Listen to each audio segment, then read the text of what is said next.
الرحيم الحمد لأهله والصلاة على أهلها أما بعد أعوذ بالله من الشيطان الرجيم بسم الله الرحمن الرحيم فبما رحمة من الله لنت لهم ولو كنت فظا غليظ القلب لانفضوا من حولك صدق الله العلي العظيم وقال النبي صلى الله عليه وسلم بعثت لأتمم مكارم الأخلاق او کما قال علیہ الصلوۃ والسلام۔ میرے دوستوں اور بھائیوں، آپ جو بینر دیکھ رہے ہیں سیرت کا پیغام انسانیت کے نام، سیرت کہتے ہیں نبی صلی اللہ علیہ وسلم کی زندگی کے حالات کو، آپ صلی اللہ علیہ وسلم کی پیدائش، آپ کا بچپنا، آپ کا دودھ پینا، آپ کا بچوں کے ساتھ کھیلنا، آپ کا مکے کی گلیوں میں گھومنا، اور جن لوگوں کا آپ کو صادق یعنی سچا، امین اور امانت دار کا ٹائٹل اور خطاب دینا، بکریاں چرانا، اور اس کے بعد پھر آپ صلی اللہ علیہ وسلم کا ملک شام تجارت کے واسطے جانا، تجارت سے واپسی کے بعد حضرت خدیجہ رضی اللہ تعالی عنہا کا آپ سے متاثر ہونا، نکاح کا پیغام بھیجنا، پھر آپ صلی اللہ علیہ وسلم کا حضرت خدیجہ سے نکاح کا ہونا، آپ سمجھ رہے ہیں؟ اس کے کچھ سالوں کے بعد 40 سال کی جب آپ کی عمر ہوتی ہے پھر آپ کا نبی ہونا، مکہ مکرمہ میں لوگوں کو اسلام کی دعوت دینا، کلمے کی دعوت دینا، لوگوں کو یہ کہنا کہ لوگوں ایک اللہ کو مان لو کامیاب ہو جاؤ گے، اس کے بعد لوگوں کا دشمنی پر اتر جانا، اس کے بعد مکہ مکرمہ میں آپ کے لیے زمین کا تنگ ہو جانا، پھر مدینہ طیبہ ہجرت کرنا، وہاں آپ صلی اللہ علیہ وسلم کا تقریباً 10 سال زندگی گزارنا، پھر مکے کا فتح ہونا، اس کے علاوہ غزوات کا ہونا، پھر 63 سال کی عمر میں 63 سال کی عمر میں کیونکہ قرآن پاک نبی ہونے کے بعد 23 سال میں گزرا، 63 سال کی عمر میں آپ کا اس دنیا سے چلے جانا، یہ پورے حالات کو سیرت کہا جاتا ہے۔ کیا کہا جاتا ہے؟ سیرت۔ تو نبی اکرم صلی اللہ علیہ وسلم نے جو 63 سالہ زندگی گزاری، چاہے نبی ہونے کے بعد 23 سال کی زندگی ہو یا نبوت سے پہلے 40 سال کی زندگی ہو، یہ کیسی گزری، کس طرح سے آپ نے رات دن گزارے، آپ لوگوں سے کیسا ملتے تھے، کس طرح سے بات چیت کرتے تھے، لوگوں کے ساتھ کیسا سلوک کرتے تھے، لوگوں کو کس طرح سے مدد کرتے تھے، ان سب چیزوں کا چرچا کرنا ثواب کا کام ہے۔ میں نے جو قرآن پاک کی آیت پڑھی اس میں اللہ تبارک و تعالیٰ فرماتے ہیں کہ محمد صلی اللہ علیہ وسلم اللہ کی مہربانی سے آپ نرم دل ہیں، آپ کیا ہیں؟ نرم دل ہیں۔ اگر آپ مزاج کے اعتبار سے سخت ہوتے، سخت دل ہوتے، یوں کہیے پتھر دل، تو لوگ آپ کو چھوڑ کر بھاگ جاتے ہیں۔ حدیث میں اللہ کے رسول صلی اللہ علیہ وسلم نے فرمایا کہ مجھ کو اللہ نے اس لیے بھیجا ہے تاکہ میں اچھے اخلاق کا پرچار کروں، جو بلند اخلاق ہیں، اونچے اخلاق ہیں، ان کو عام کروں، ان کا پرچار کروں۔ وہ آئے میرے دوستوں، جس ذات کے نام پر ہم یہاں بیٹھے ہیں، آپ جانتے ہیں وہ کون ہے؟ آپ جانتے ہیں وہ کون ہے؟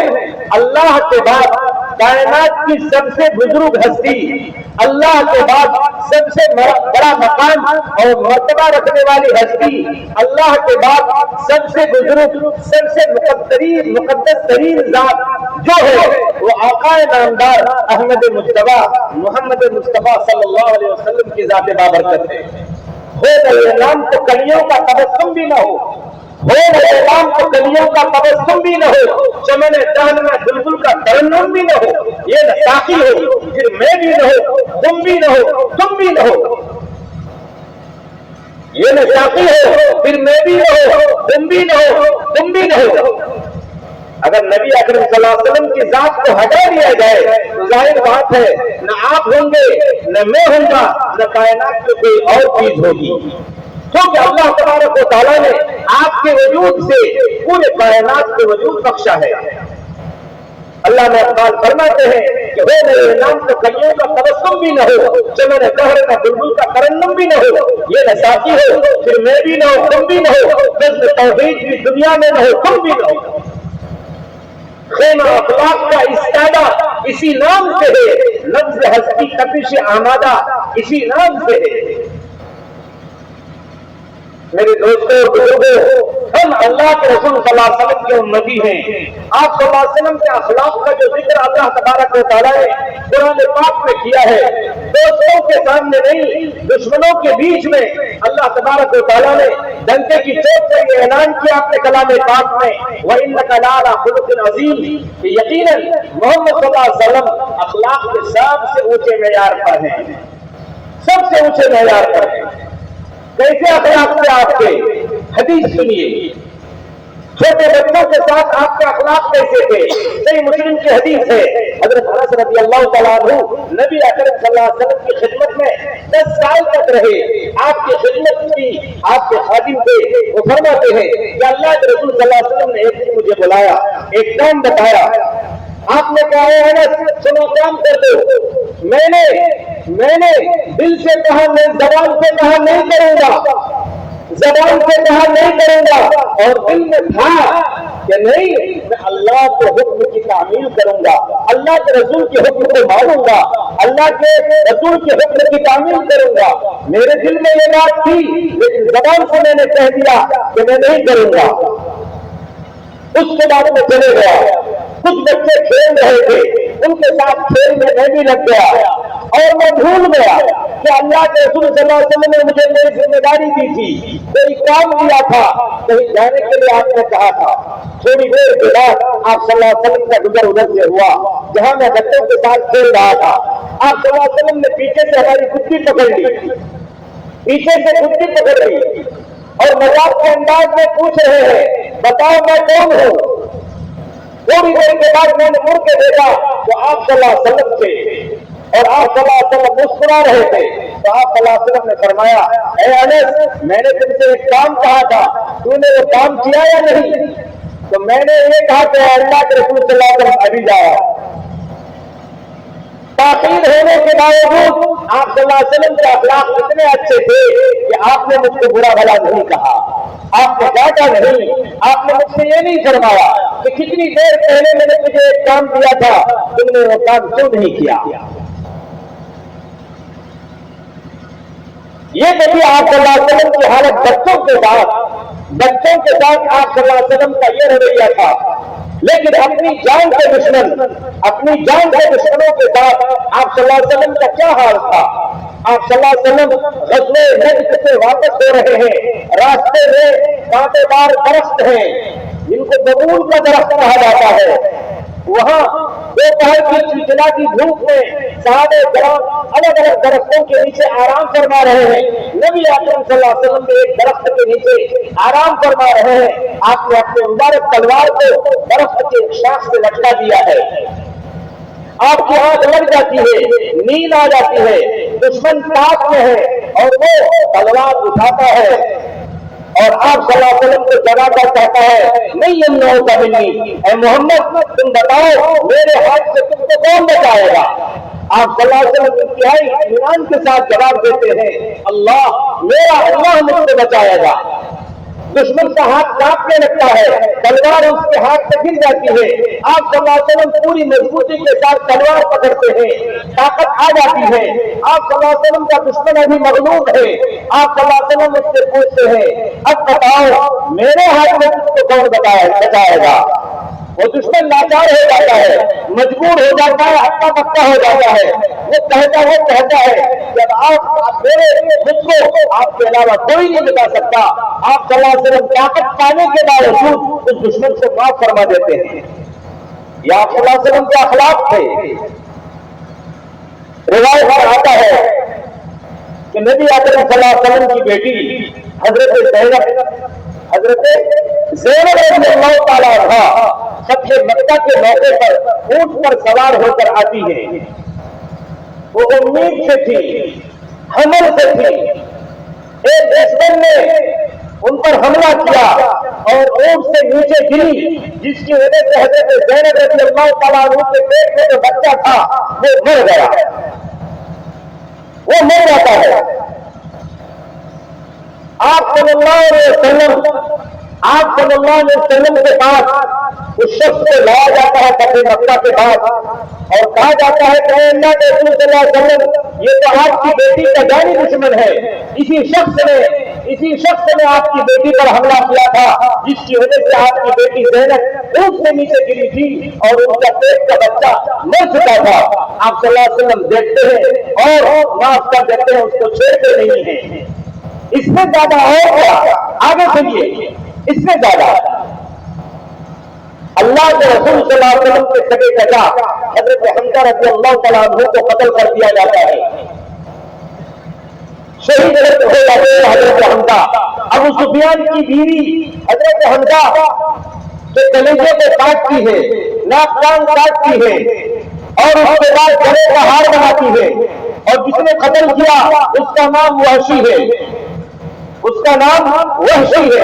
وحشی قتل کر دیتا ہے۔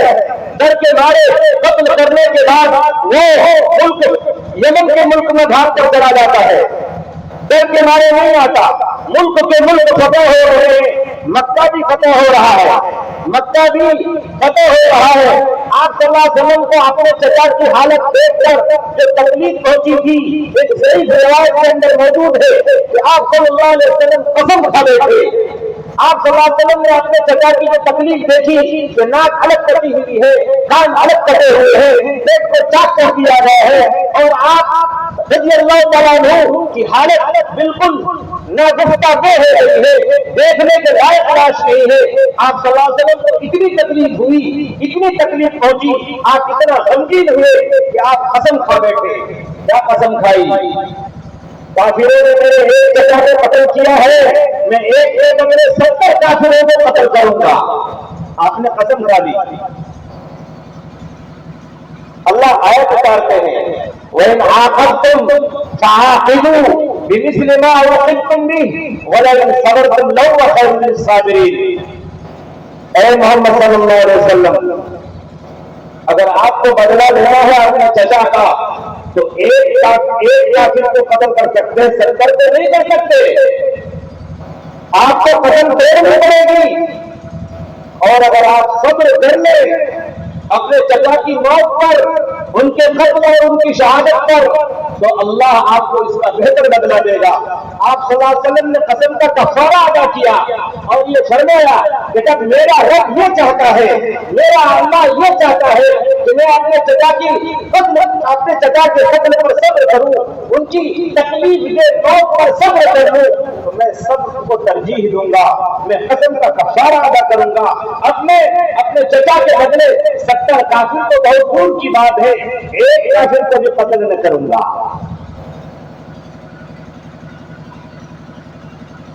ایسے قاتل وحشی کو آپ صلی اللہ علیہ وسلم کے پاس لایا جاتا ہے۔ وحشی آتا ہے، آپ صلی اللہ علیہ وسلم دیکھتے ہیں، وحشی سے کہتے ہیں، تم وہی وحشی ہو جس نے میرے سگے چچا جو شہیدوں کے سردار تھے حمزہ کو قتل کیا، اس کی لاش کے لیے حرمتی کی۔ وحشی نے کہا کہ اللہ کے رسول صلی اللہ علیہ وسلم، میرے بارے میں جتنی خبر پہنچی ہے آپ کو بالکل سچ ہے۔ آپ صلی اللہ علیہ وسلم معاف فرما دیتے ہیں۔ اسلام میں وحشی داخل ہوتے ہیں، وحشی اسلام میں داخل ہوتے ہیں، جدھر جاتے ہیں لوگ تانا دیتے ہیں، لوگ کہتے ہیں ارے انت قاتل حمزہ، تم حمزہ رضی اللہ تعالیٰ عنہ کے قتل کرنے والے ہو، تم نے ان کی لاش کی بے حرمتی کی تھی، لاش کے ٹکڑے کیے تھے، ارے تم تو وہ ہو۔ وہ پریشان ہو جاتے ہیں۔ حضرت وحشی دعا کرتے ہیں، مسلمان ہو چکے ہیں، دعا کرتے ہیں، اے اللہ، جب میں کافر تھا، ایمان کی دولت نہیں ملی تھی، میں نے اسلام کے سب سے بڑے ہیرو، اسلام کے سب سے بڑے مجاہد، اسلام کے سب سے بڑے سپاہی، اسلام کے سب سے بڑے شہید، بلکہ شہیدوں کے سردار کو میں نے قتل کر دیا۔ اے اللہ، اسلام لانے کے بعد مجھ سے کوئی ایسا کام لے لے کہ میں اسلام کے سب سے بڑے دشمن کو قتل کر دوں۔ دعا قبول ہوتی ہے، دعا قبول ہوتی ہے۔ اور اس دعا کی قبولیت سے پہلے میں وہ واقعہ سنا دیتا ہوں کہ دعا کیسے قبول ہوتی ہے۔ امام ابن کثیر رحمۃ اللہ علیہ نے تفسیر ابن کثیر میں لکھا ہے کہ اللہ کے رسول صلی اللہ علیہ وسلم پر جب یہ سورت اتری والعصر ان الانسان لفی خسر الا الذین آمنوا وعملوا الصالحات وتواصوا بالحق وتواصوا بالصبر، کہ زمانے کی قسم کہ سارے لوگ نقصان اور تکلیف میں ہیں سوائے ان لوگوں کے جو ایمان لائے اور جنہوں نے نیک کام کیے اور ایک دوسرے کو حق بات کی نصیحت کی اور صبر کی تلقین کی۔ جب یہ سورت اتری، عمرو بن عاص رضی اللہ تعالیٰ عنہ جو مصر کو فتح کرنے والے ہیں، فاتح مصر ہیں، ابھی تک اسلام میں داخل نہیں ہوئے تھے، مسیلمہ کذاب جو جھوٹا نبی تھا، نبوت کا جس نے جھوٹا دعویٰ کیا تھا، عمرو بن عاص سے پوچھتا ہے مسیلمہ کذاب کہ اے عمرو ما انزل علی صاحبکم فی ھذہ المدہ، یہ تو بتاؤ ارے محمد جو تمہارا دوست ہے جس کے آس پاس تم گھومتے رہتے ہو، اس کے اوپر ان دنوں میں کچھ اترا ہے یا نہیں؟ عمرو بن عاص کافر تھے، ایمان میں داخل نہیں ہوئے تھے۔ عمرو بن عاص نے کہا نعم انزلت علیہ سورۃ بلیغۃ وجیزہ، ان کے اوپر ایک بہت ہی مختصر اور بہت میسج سے بھرپور سورت اتری ہے۔ وہ کیا ہے؟ کافر تھے، اس کے باوجود سورہ عمرو بن عاص کو یاد تھی۔ عمرو بن عاص نے مسیلمہ کذاب جو جھوٹی نبوت کا دعویٰ کر رہا تھا اس کو یہ سورت سنائی۔ فمکث حنیہۃ، امام ابن کثیر فرماتے ہیں مسیلمہ کذاب تھوڑی دیر رکا، زبان کا ماہر تھا، زبان کا ماہر تھا، عربی زبان جانتا تھا، اس کا بالکل ایکسپرٹ تھا۔ تھوڑی دیر رکنے کے بعد مسیلمہ کذاب عمرو بن عاص سے کہتا ہے ارے عمرو بن عاص میرے اوپر بھی اسی جیسی ایک سورت اتری ہے، وہ سورت بنا رہا ہے، وہ سورت سنیے۔ سورت بنا رہا ہے اور پیش کرتا ہے عمرو بن عاص کو، وہ سورت یہ ہے یا وبر یا وبر انما انت اذنان وصدر وسائرک حفظ النفس۔ اس کا ترجمہ یہ ہے وبر ایک پرندہ ہے جس کو گوریا کہتے ہیں،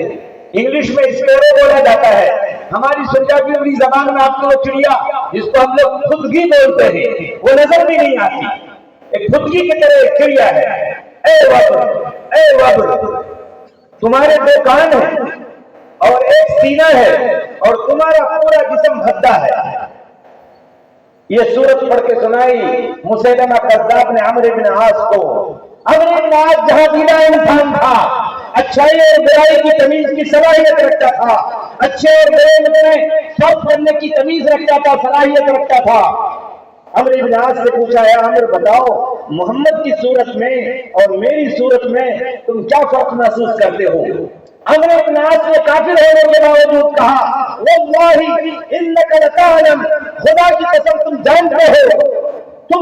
ہو کہ میں تجھے جھوٹا سمجھتا ہوں، خدا کی قسم تم جانتے ہو کہ میں تمہیں جھوٹا سمجھتا ہوں۔ کہا محمد صلی اللہ علیہ وسلم ان کے اوپر اتری ہوئی جو سورت ہے اس کے اندر جو میسج ہے، اس کے اندر جو پیغام ہے، اس کے اندر جو بات کہی گئی ہے، کہاں آسمان اور کہاں زمین، تم کو میں جھوٹا سمجھتا ہوں۔ وہ مسیلمہ کذاب حضرت وحشی رضی اللہ تعالیٰ عنہ دعا کرتے ہیں، چپکے چپکے آنسو بہاتے ہیں، اپنے اوپر اپنے کیے پر شرمندہ ہے، پشیمان ہے، تکلیف ہوتی ہے کہ کس طرح نکلتے ہیں، مسلمان تانا دیتے ہیں کہ انت قاتل حمزہ، تم نے یہ حضرت حمزہ رضی اللہ عنہ کو قتل کیا، اسلام کی قوت کو توڑ دی، اسلام کو کمزور کر دیا، تم ایسے شخص ہو جس نے شیر سید الشہداء کو، تمام شہیدوں کو، سردار کو قتل کیا۔ افسوس کی بات ہے حضرت وحشی روتے رہتے ہیں۔ وہ دن آتا ہے، وہ دن آتا ہے، موقع ملتا ہے حضرت وحشی کو موقع ملتا ہے، وہ تاک میں لگے رہتے ہیں مسیلمہ کذاب کو قتل کرنے کے اللہ کے رسول صلی اللہ علیہ وسلم کی زندگی میں ہی ایک دن ایسا آتا ہے، حضرت وحشی مسیلمہ کذاب جو جھوٹی نبوت کا دعویٰ کرنے والا تھا اس کو قتل کر دیتے ہیں۔ اب لوگوں کو کہتے ہیں انت قاتل حمزہ، تو کہتے ہیں وانا قاتل مسیلمہ، دل کا دل کا۔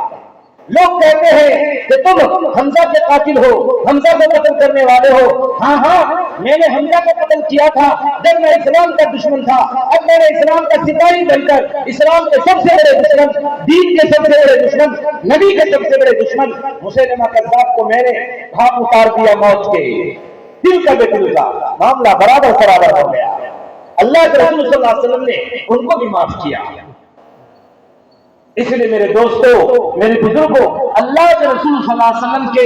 اخلاق کو اپنانے کی ضرورت ہے، اپنی زندگیوں میں اپنانے کی ضرورت ہے۔ آج آپ یاد رکھیے، تقریر سے ممکن ہے نہ تحریر سے ممکن وہ کام جو انسان کا کردار کرے، انسان کا جو کردار ہے، انسان کا جو کیریکٹر ہے وہ اثر بولتا ہے، انسان کا کیریکٹر بولتا ہے۔ پتھر سے پتھر دل اس وقت نرم ہوتا ہے، فارسی میں کہاوت ہے قید ہل از قید آہن تیز کر، کہ بردباری کی جو تلوار ہے، اخلاق کی جو تلوار ہے وہ لوہے کی تلوار سے زیادہ کاٹ رکھتی ہے۔ نبی اکرم صلی اللہ علیہ وسلم نے ایسے اخلاق پیش کیے، ایسا نمونہ پیش کیا کہ آپ اور ہم دنگ رہ جائیں گے۔ مکہ فتح ہوتا ہے، 21 سال کے مجرم جنہوں نے 21 سال تک آپ صلی اللہ علیہ وسلم کو تکلیف پہنچائی، جہاں آپ پیدا ہوئے، جہاں پلے بڑھے، جہاں کی گلیوں میں آپ گھومے پھرے، جہاں کے پتھروں نے آپ کو نبوت سے پہلے سلام کیا، اس جگہ آپ کو رہنا دو بار ہو گیا، اور آپ صلی اللہ علیہ وسلم مکہ سے نکل کر کہاں پہنچ گئے؟ مدینہ چلے گئے۔ ہجرت کرنی پڑی، آپ کو ہجرت کرنی پڑی۔ حدیث میں آتا ہے، مسند احمد کی روایت ہے کہ ہجرت کے موقع پر اللہ کے رسول صلی اللہ علیہ وسلم کے ساتھ ابو بکر صدیق ہیں۔ فتح مکہ کا واقعہ اس کے بعد میں آپ کو سناتا ہوں۔ حضرت ابو بکر صدیق رضی اللہ تعالیٰ عنہ ہیں، آپ صلی اللہ علیہ وسلم اور حضرت ابو بکر صدیق چلے گئے، چلتے چلتے بہت دور پہنچے۔ ادھر مکہ کے سرداروں نے، کافروں نے، کفار مکہ نے اعلان کر دیا ہے کہ جو محمد صلی اللہ علیہ وسلم کی گردن اتار کر لائے گا اس کو 100 اونٹ انعام میں دیے جائیں گے۔ سراقہ بن مالک بن جاشم دولت کے لالچ میں اندھا ہو کر نبی اکرم صلی اللہ علیہ وسلم کا پیچھا کرتا ہے اور چلتے وہاں پہنچ جاتا ہے جہاں آپ صلی اللہ علیہ وسلم اور حضرت ابو بکر صدیق ہیں۔ ابو بکر صدیق کیا کہتے ہیں؟ اے اللہ کے رسول صلی اللہ علیہ وسلم، حاضر طلب قد لحقنا، ہمارے پاس پیچھا کرنے والا تھا، یہ تو ہمارے پاس آ چکا ہے۔ آپ صلی اللہ علیہ وسلم فرمائے کہ لا تحزن ان اللہ معنا، ابو بکر ڈرو مت، اللہ ہمارے ساتھ ہے، اللہ ہمارے ساتھ ہے۔ تھوڑی دیر کے بعد ابو بکر صدیق گھبرا کر پھر کہتے ہیں اللہ کے رسول صلی اللہ علیہ وسلم، حاضر طلب قد لحقنا، ہمارا پیچھا کرنے والا ہم تک آ پہنچا ہے۔ آپ صلی اللہ علیہ وسلم فرماتے ہیں اے ابو بکر ڈرو مت، اللہ ہمارے ساتھ ہے۔ اور حضرت ابو بکر رضی اللہ تعالیٰ عنہ رو پڑتے ہیں۔ آپ صلی اللہ علیہ وسلم پوچھتے ہیں مطلب کہ یا ابا بکر، اے ابو بکر روتے کیوں ہو؟ ابو بکر کہتے ہیں اللہ کے رسول صلی اللہ علیہ وسلم واللہ انا لا ابکی علی نفسی ولکن ابکی علیک، خدا کی قسم میں اپنے بارے میں نہیں روتا، میں تو آپ کی وجہ سے رو رہا ہوں کہ دشمن کہیں آپ کو ہاتھ نہ لگا دے۔ قضا علیہ النبی صلی اللہ علیہ وسلم، آپ صلی اللہ علیہ وسلم نے بددعا دی سراقہ بن مالک بن جوشم کو، سراقہ بن مالک بن جوشم کو بددعا دے دی۔ سراقہ بن مالک بن جوشم اونٹ سمیت اس کا پیر یہاں تک دھس جاتا ہے، پیٹ تک دھس جاتا ہے۔ وہ حضرت محمد صلی اللہ علیہ وسلم سے امان مانگتا ہے کہ محمد صلی اللہ علیہ وسلم میں کسی کو نہیں بتاؤں گا کہ آپ کس راستے سے جا رہے ہیں، اللہ کے واسطے مجھے کوئی پروانہ دے دیجئے، مجھے امان دے دیجئے۔ جب آپ کو اللہ تبارک و تعالیٰ قریش کے لوگوں پر غالب کرے گا، آپ ایک دن آئے گا جب مکہ کو آپ فتح کریں گے اور فاتحانہ مکہ میں داخل ہوں گے، اس دن اللہ کے واسطے میرے اوپر کوئی بات پرس نہ کریں گے آپ۔ آپ صلی اللہ علیہ وسلم نے اس کو امان لکھ کر دے دیا۔ امان لکھ کر دے دیا سراقہ بن جوشم کو اور خوشخبری دے دی اسی وقت کیسے بھی گیا سراقہ اذا لبست سرار کسرا، اے سراقہ تم تو ابھی 100 اونٹ کے لالچ میں مجھے قتل کرنے کے لیے آئے ہو، اس وقت تمہارا کیا حال ہوگا جب کسرا دنیا کی سب سے بڑی طاقت ایران کے بادشاہ کے 2 کنگن سونے کے تم کو پہنائے جائیں گے؟ کیا بات ہے؟ سراقہ بن جوشم اللہ کے رسول صلی اللہ علیہ وسلم کو قتل کرنے کے لیے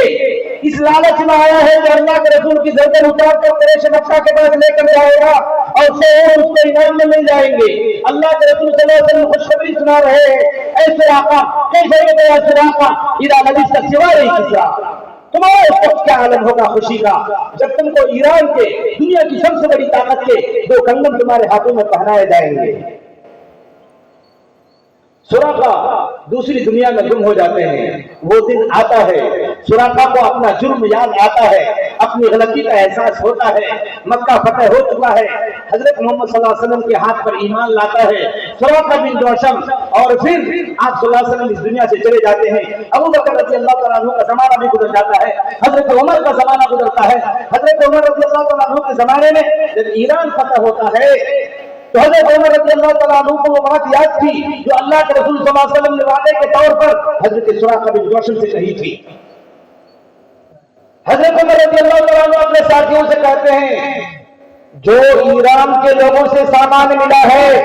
ایک چیز کی تلاش کرو کہ کیا کیا سامان ان لوگوں کی طرف سے ملا ہے۔ سامان کی تلاشی لی جاتی ہے، بہت ساری چیزیں مل جاتی ہیں، ڈھیر ساری دولت مل جاتی ہے، لوگ کہتے ہیں اے امیر المومنین بہت ساری دولتیں مل گئی، ہماری نسلیں ان کو بیٹھ کر کھائیں گی۔ آپ علی رضی اللہ تعالیٰ عنہ نے کہا کہ نہیں یہ تو دیکھو کہ ایران کے بادشاہ کے کنگن ہے یا نہیں۔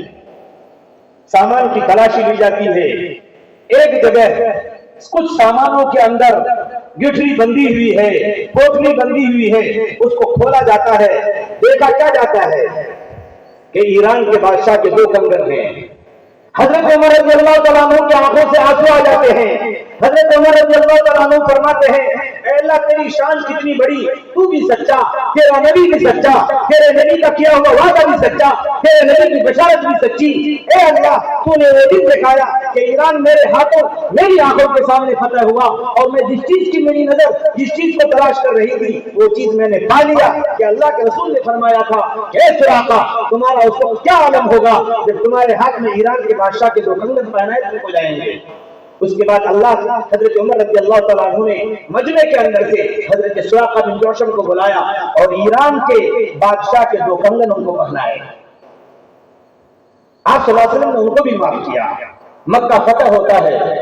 مکہ فتح ہوتا ہے، حضرت سعد بن عبادہ رضی اللہ تعالیٰ عنہ 21 سال کی تکلیف برداشت کیے ہوئے لوگ، صحابہ کرام 10,000 کی تعداد میں صحابہ کرام موجود ہیں، تلواریں چمک رہی ہیں صحن حرم کے اندر۔ کس صحن حرم کے اندر؟ جہاں آپ کو گالی دی گئی، جہاں آپ کو پتھر برسائے گئے، جہاں آپ کے قتل کی پلاننگ ہوئی، جہاں آپ صلی اللہ علیہ وسلم پر نماز کی حالت میں نجاستیں اور گندگیاں پھینکی گئی، جہاں آپ صلی اللہ علیہ وسلم کو بری طریقے سے ستایا گیا، آپ کے ماننے والوں کو ستایا گیا، وہاں اسی صحن حرم میں سارے مجرم موجود تھے۔ وہ بھی تھے جنہوں نے آپ کو گالی دی تھی، وہ بھی تھے جنہوں نے آپ پر پتھر برسائے تھے، وہ بھی تھے جنہوں نے آپ کے راستے میں کانٹے بچھائے تھے، وہ بھی تھے جنہوں نے اس پیکر مقدس کے شان میں گستاخیاں کی تھی، وہ بھی تھے جنہوں نے آپ کا جینا مکے کے اندر دوبر کر دیا تھا۔ یہ سارے کے سارے مجرم آپ صلی اللہ علیہ وسلم کے سامنے گردن جھکائے بیٹھے تھے۔ 10,000 تلواریں چمک رہی ہیں، آپ صلی اللہ علیہ وسلم کی زبان مبارک کا انتظار کر رہی ہیں۔ حضرت سعد بن عبادہ رضی اللہ تعالیٰ عنہ زور زور سے بولتے ہیں الیوم یوم الملحمہ الیوم تستحل الکعبہ، آج مار کاٹ کا دن ہے، آج مار کاٹ کا دن ہے، آج بدلہ لینے کا دن ہے، آج کعبہ کے اندر ساری حرام چیزیں حلال ہو جائیں گی، قتل و غارت نہیں ہوگی، خون کی ندیاں بہیں گی۔ کفار ڈر گئے۔ ایک کافر نے محمد صلی اللہ علیہ وسلم سے جا کر کہا کہ آپ کا ساتھی یہ اعلان کرتا ہے کہ الیوم یوم الملحمہ، آج مار کاٹ کا دن ہے، آج بدلہ لینے کا دن ہے، الیوم تستحل الکعبہ، آج کعبہ کو حلال کیا جائے گا، آپ صلی اللہ علیہ وسلم ایک دوسرے صحابی کو بلاتے ہیں اور کہتے ہیں کہ جاؤ صحابی کو عمر سے کہو کہ یہ اعلان نہ کرے ان میں اور ہمارے میں کیا فرق ہوگا، بلکہ یہ اعلان کرو اليوم یوم المرحمہ، آج معاف کرنے کا دن ہے،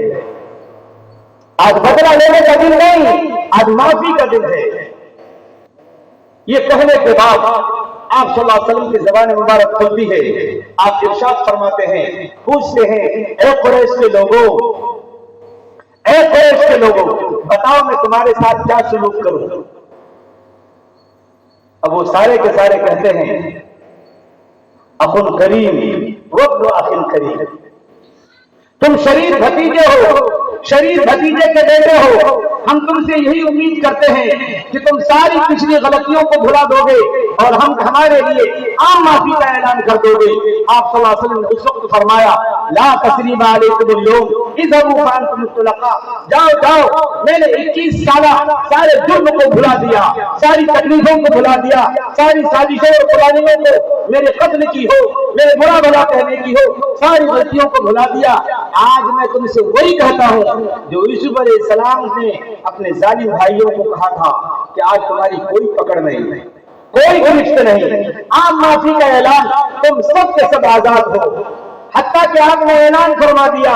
من دخل دار ابی سفیان فهو آمن، کون ابو سفیان؟ جو اب تک آج سے پہلے تک 21 سال تمام لڑائیوں میں وہ غیر مسلم کا، کافروں کا سرغنہ اور چودھری رہا، لیڈر رہا، ہر موقع پر اسلام کو دبانے کی جس نے کوشش کی اور اسلام کے جھنڈا کو نیچے دکھانے کی جس ابو سفیان نے کوشش کی، اس کے لیے اللہ کے رسول صلی اللہ علیہ وسلم کا اعلان ہے من دخل دار ابی سفیان فهو آمن، کہ جو ابو سفیان کے گھر میں چلا جائے اس کو بھی معافی ہے۔ ہم اس نبی کی امت ہیں۔